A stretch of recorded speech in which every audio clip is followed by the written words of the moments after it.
கண்மணி அன்புடன் அடுத்த வார எபிசோடில் பார்த்தீங்க அப்படின்னா, அன்பு வந்து ஒரு நல்ல ஐடியா வந்து யோசிச்சிருக்காரு. கண்மணிக்கு தன்னோட காதலை எப்படி சொல்லணும், எப்படி ப்ரப்போஸ் பண்ணணும் அப்படின்னு சொல்லிட்டு ரொம்பவே யோசிச்சு இப்போ உள்ள ட்ரெண்டுக்கு ஏற்ற மாதிரி பார்த்தீங்க அப்படின்னா, விஷுவலா கண்மணிக்கு ப்ரப்போஸ் பண்ணணும். அந்த ஒரு சந்தோஷத்தை அவள் முகத்தில் பார்க்கணும் அப்படின்னு சொல்லிட்டு அன்பு வந்து ஆசைப்படுறாரு. ஸோ கார்த்திக் கிட்ட வந்து அன்பு வந்து சொல்லிட்டு இருக்காரு.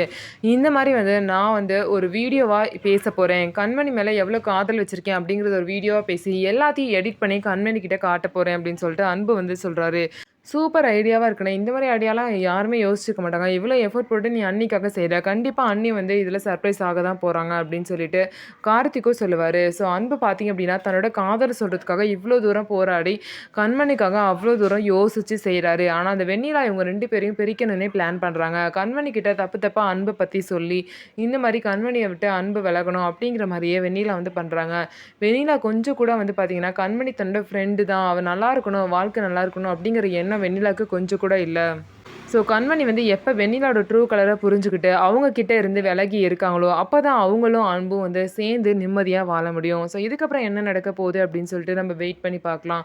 நம்ம வீடியோ உங்களுக்கு பிடிச்சிருந்தா, நம்ம வீடியோவ லைக் பண்ணிக்கோங்க. மறக்காம நம்மளோட சேனல சப்ஸ்கிரைப் பண்ணிட்டு பாருங்க.